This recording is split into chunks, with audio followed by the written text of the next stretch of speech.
Hello, lovely viewers, and welcome back to the Bold and the Beautiful News official YouTube channel. Spoilers for Monday, July 14th through Friday, July 18th of the Bold and the Beautiful. Hope, Sex, and Steffi are either unconscious or undergoing surgery. In other news, Ridge and his erratic wife promise something you can be sure they won't be able to fulfill. The two individuals who cared recognized Luna's departure as if she had really passed away, and one said, "Yeah, we can't figure out why he's had any reaction other than relief." As you study these teasers and more, you'll see below. Deacon, Sheila, and Finn lament Luna's death. Deacon, really? Even after she seriously harmed El Giardino and murdered two of his buddies. Whether you like it or not, Luna's reign of terror could have just sparked a retelling of another historical tale. Here's how. Spoilers for Tuesday, July 15th, Bold and Beautiful. Bill watches eagerly as Grace performs Liam's surgery. I hope he doesn't get so agitated that he begins tapping on the observation window's glass. Spoilers for Wednesday, July 16th, Bold and Gorgeous. After all Liam has been through, Bridget and Finn respect his fortitude. We suspect that he hasn't done anything lasting either. This is the reason. Spoilers for Thursday, July 17th, Bold and Gorgeous. Bill takes an unconscious Liam out of the hospital rather than leaving him there to heal. Let's get started. The magical treatment begins. Ridge, Taylor, and Brooke promise to remain together and supportive. Unsure whether Liam will survive or not. Naturally, you have to figure it out as normal, and the transaction is off the moment they find out. Are you able to keep a secret? Not us. As a result, you won't be shocked that we shared some little-known facts about your favorite celebrities, even if they may surprise you. The weight of words that had been stuck in Poppy Natsua's throat for too long broke the silence of the cliff home. As if sensing the emotional tsunami brewing within, the ocean outside screamed. While Poppy's heart pounded thunderously, waves crashed wildly against the rocks. She clutched the cup of unopened tea with shaking hands. The herbal aroma was long forgotten as her gaze strayed to Finn, who was standing close to the fireplace with his jaw tightened in silent bewilderment and his brows furrowed. He responded gently but firmly, "Poppy, what is it that you need to tell me?" She flinched at the pain in his voice. How did she ever think this day would arrive? How could she look into this man's eyes and shatter him with a reality that would contradict everything he held about his identity, his family, and his part in the disaster that had destroyed them all? The truth had become too heavy for her to bear, had crept under the skin like an illness, and had to be sliced open. "I didn't come here to hurt you," Poppy said, her eyes full of tears that would not stop, her voice breaking like porcelain. Now, with his arms folded over his chest in silent defense, Finn turned to face her completely. He could sense the seriousness in her tone since he was a doctor. Then he murmured softly, "Don't. Simply speak with me." There was quiet for a long beat. Then Poppy murmured the words that would break him, a sob choked in her throat. "Your daughter is not Luna." The words rang like bullets through the room, unreal and piercing. As if attempting to awaken from a bad dream, Finn blinked. What were you discussing?" The strain caused his voice to break as it climbed. "What are you saying? My daughter is not her." Poppy couldn't stand the expression on his face, so she shook her head and covered her mouth with both hands. She eventually dropped her hands and said, "I lied, Finn. I lied from the beginning. I let you believe something that wasn't true because I was scared after experiencing anguish, betrayal, and bewilderment." Finn stumbled back as if hit, falling into the armchair behind him. "Because there was nothing else I could do. I thought it was the only way to keep Luna safe. You informed me. You said that I was her father. That one night in Hawaii years ago," he hesitated, his throat tight. "It was me, you claimed." With tears streaming down her face, Poppy confessed that it wasn't. "Yes, Finn, we slept together. Luna wasn't conceived that night, but that part was accurate. Already, she was developing inside of me." His expression twisted in shock. "Who now?" He said the question like a curse, and Poppy closed her eyes tightly before uttering the word that would tear everything apart. "Jack," she said in a whisper. "J. Jack Finnegan." There was a tense quiet after that. Finn's whole world shook. It was loaded with dynamite. It was suffocating. "His father," he said, slowly getting to his feet, his body awash in anger and sorrow. "I take it that Luna is my sister?" Poppy gave a fierce shake of her head.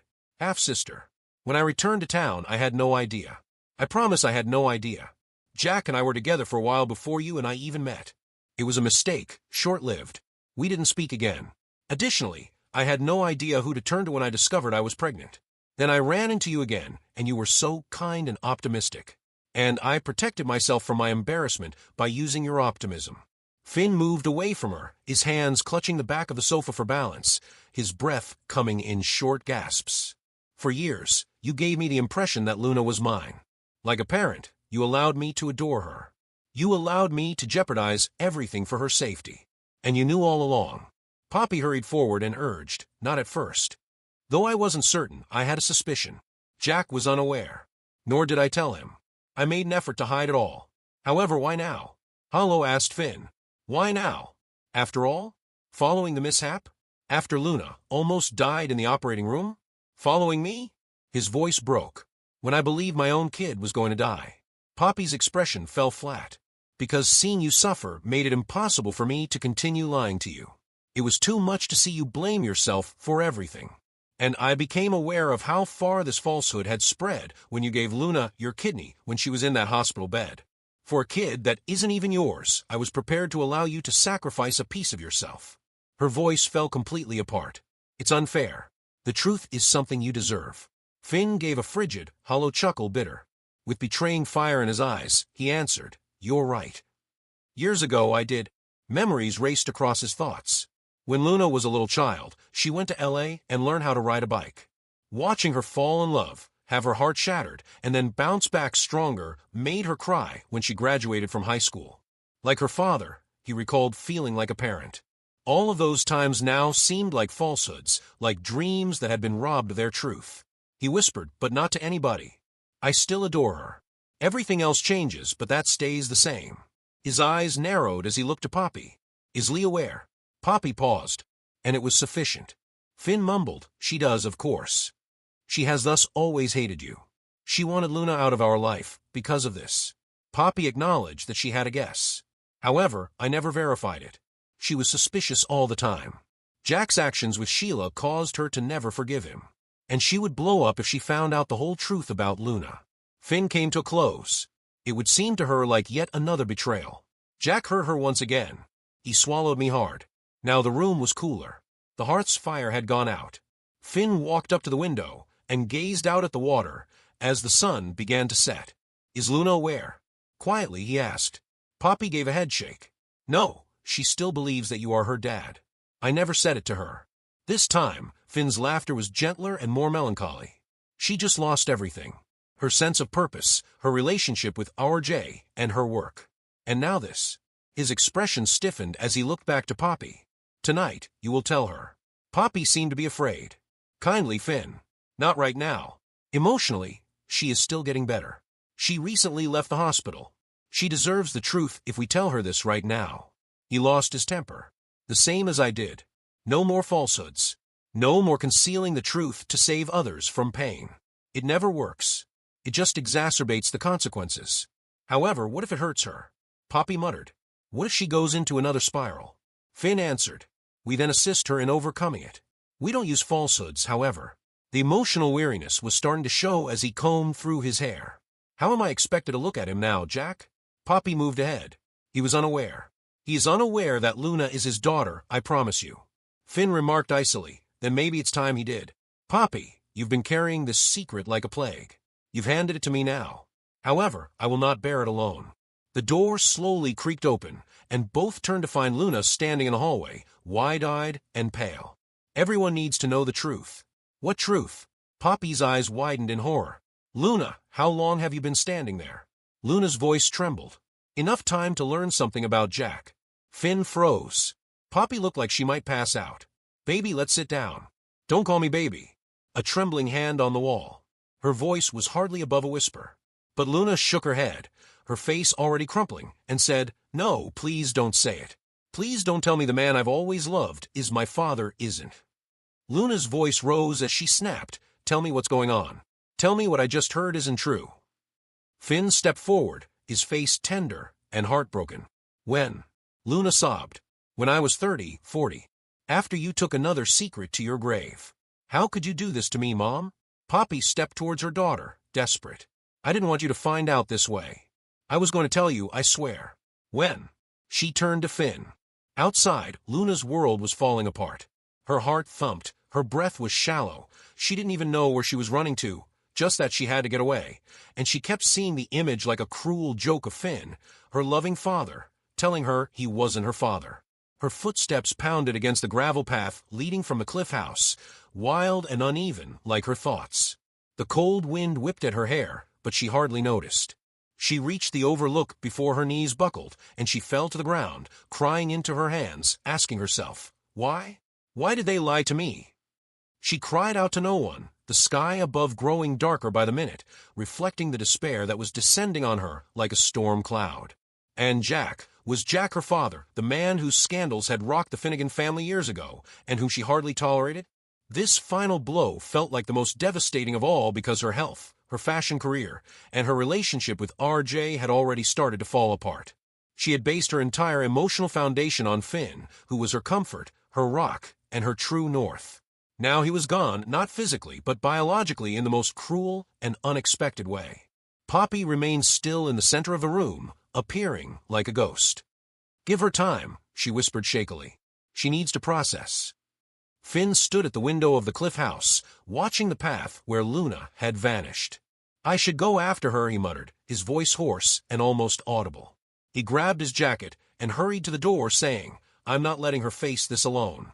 Not like I had to." Meanwhile, Jack Finnegan was closing his law office for the night in downtown Los Angeles. "She's out there alone, Poppy," he said in the dark, her heart broken. "The last thing she needs is time. She needs answers."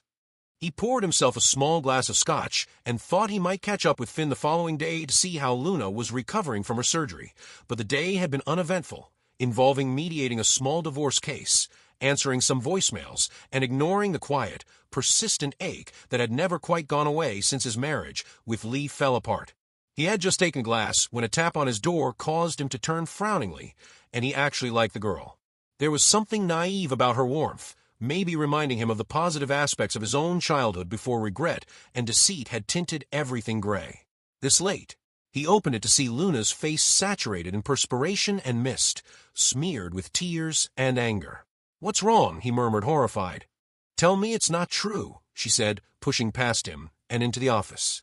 "Tell you what," as he closed the door, Jack said softly, "Tell me you're not my father." She screamed, the words hitting like a tidal wave. Jack froze. The glass fell from his hand and shattered on the floor. "I don't," he began. But she wasn't done. "I was misled by my mother. Finn misled me. They were all lying. And now I find myself standing here, staring at the guy I never thought could be my dad. Furthermore, I no longer even recognize myself." As the reality started to sink in, Jack gazed at her with wide eyes. "Hold on, do you mean Poppy and I from back in the day? Do you claim to be my daughter?" Suffocating on tears, Luna nodded. "Tonight, she finally came clean. To Finn. Everything was a deception to me." Jack staggered back into his seat, sorrow and fear shining in his eyes. "I didn't know. Would knowing have made a difference, Luna?" She lost her temper. "Would you have acted or would you have continued to behave as if you were superior to the guy who had an affair with Sheila Carter?" Every statement made Jack wince like a knife. "I erred. I lost everything because of the bad decisions I made. My son's trust, my marriage. I've been working to put myself back together. However, I had no idea about this. I promise you that I didn't." Luna's voice trailed off. "This is not what I asked for. This was not what I wanted. All I wanted was the guy I believed to be my dad. Finn was everything I wanted." Jack got to his feet carefully and approached her with caution.